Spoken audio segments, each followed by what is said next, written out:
leadership, right, Bobby, is, having someone that you can coach up, train, offload, some stuff off your plate so you can, do, better stuff, or not even better stuff, but frees you up to do things for the camp and make it better over time. Grow right? it, yeah. Yeah. One thing that I think for sure is honesty. And then another thing, you'll never hear me say that she's under me. So Right. to me, that doesn't matter. We're on the same playing field, yeah. and we're on the same team. Yeah, I think that's good. We say the same types of things. No one works for us. We all work with each other. Mm-hmm. No one's an employee. Everyone's a team member.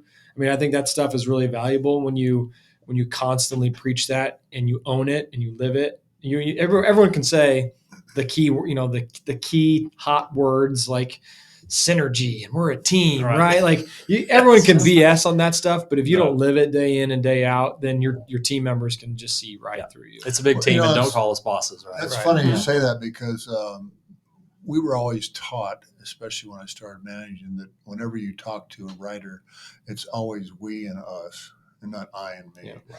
And when you talk about the team, and I remember Ewing Kaufman, he was amazing, our original owner, at treating all his employees the same and calling them my associates, whether he was a custodian or whether he was a CEO for Marion Laboratories back in the day. They were all his associates. Mm-hmm. And a lot of them made a lot of money by him giving them stock options. Oh my gosh, we've heard a lot of stories, tons of stories. So he was a great leader. But he mastered the art of the people business, though, didn't he? Mm-hmm. He made everyone feel special. Yeah. Brought everyone in, and look what he did for Kansas City. And giving back to the community. Absolutely. Big time. Yeah, mm-hmm. Exactly. But one thing that my dad taught me early on is treat everyone the exact same. So no matter if it's the person cleaning the toilets or the CEO of the company.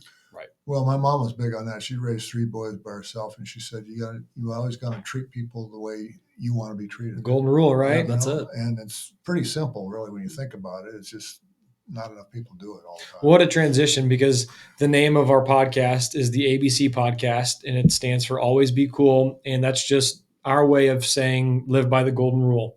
Just treat people with integrity and respect that you want back on you. And so always be cool. So that is our company mantra at Summit Lending, and we preach that day in and day out. So I'm glad you shared that. We started that from day one. We have all these acronyms. It's always be cool. Treat everyone the same, right? Because we're in the customer service business. But, if you walk around, it's almost like a locker room. You see all these different sayings that we have, like the TNT, it takes no talent.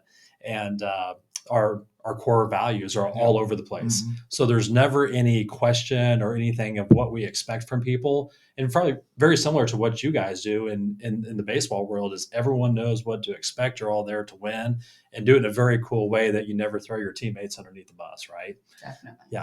Well, I can tell you guys have a lot of passion for what you do too. And that's my number one word when I talk to minor leaguers or anybody that says, how do you get to big leagues, or how do you stay, or what do you do? I said, it's hard work and passion. If you don't have a passion for what you do and enjoy going to work every day, and I've been at it 51 years now and tell people all the time, I don't know what I'm going to do when I grow up and have to get a real job. Right. I heard you say that a couple of times. That's awesome. So, because I've loved it, every bit of it. There's some down times. with family things that you miss and